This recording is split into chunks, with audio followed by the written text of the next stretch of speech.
October 9th of 2023, I called October 7th Operation the modern day equivalent of Nat Turner's slave rebellion, right? Because I understood how to read it within the context of white supremacy. And then I said, and that these mass rape allegations that they are circulating, that this is the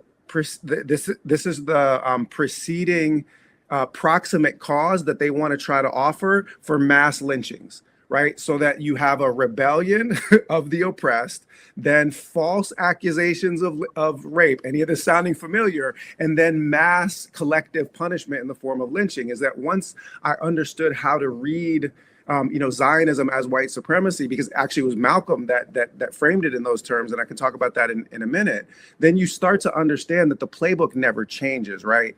And I just want to say one thing about that is that your moral integrity, became clear to me in the way that you spoke about that operation and that uprising, refusing to condemn, and because I was asked on Middle East Eye, actually, on Al Jazeera, I was asked, how do you think Malcolm would have responded to events since October 7th? And I said, well, I don't know. I don't like to put words in his mouth, but I know how he would have answered the question, do you condemn Hamas?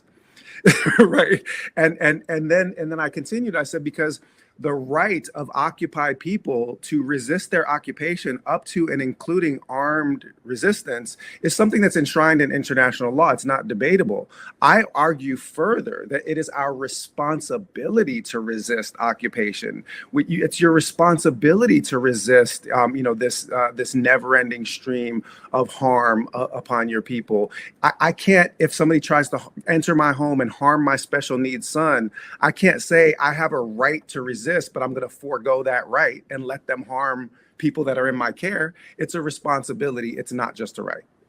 And it's a double standard too. One side has the right to inflict all the violence they want, but the other side, God forbid, they have to be, perfect little victims and say sorry and bow their heads. But yeah, I said this, I kind of been saying this a while. If Yahya Sinwar was not a Palestinian, we'd all be wearing T-shirts with his face on it. Yeah.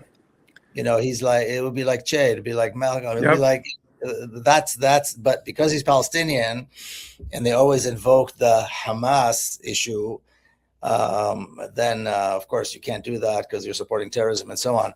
But the hypocrisy and the double standard, and also, I mean, as soon as these rumors, these horrible accusations against the Palestinians came out, I said, this is complete nonsense. What are you talking about? What are you talking about? Where did you pull that out of? Every accusation's a confession, right? I mean, absolutely. And we know that now for sure, if anybody had any doubt. But it's insane. I mean, it's exactly like you described it. We cannot allow for the oppressed who stand up, and particularly when they succeed, to get away with it. So we have to do something about it. And the other part, the part that's disappointing to me particularly, is that it was a successful operation. It was so successful that actually even Israeli generals were commending them on how successful they were. Right.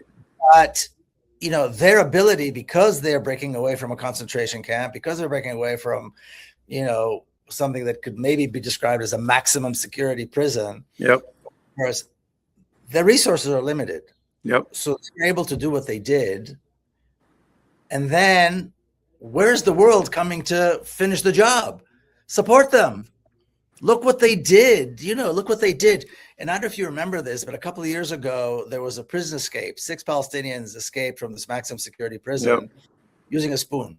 And suddenly the spoon became a symbol. So it was a brilliant operation. I don't know how they managed to do it. And then they were out there for several weeks before they were caught. And they were caught one at a time. And I assumed after the first few days that they crossed the border. They're gone. Right. Only to realize nobody took care of them. They were hiding in a bush or in a cave, and boom, boom, boom, boom, boom, they were caught. I'm going, why didn't anybody support them? Why didn't anybody help them cross the borders, go overseas, do something?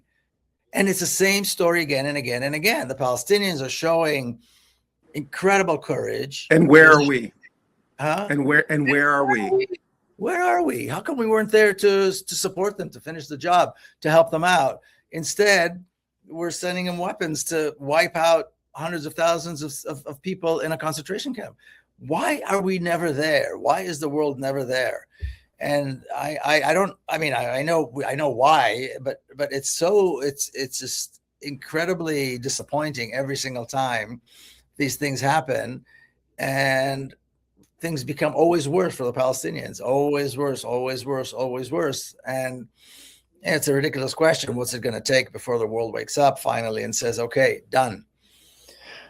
I don't know the answer to that, but because if this didn't do it, I don't know what will. We know that one way or the other, Palestinians will keep fighting for liberation, and the moral failure is upon us for not coming to their aid sufficiently. And I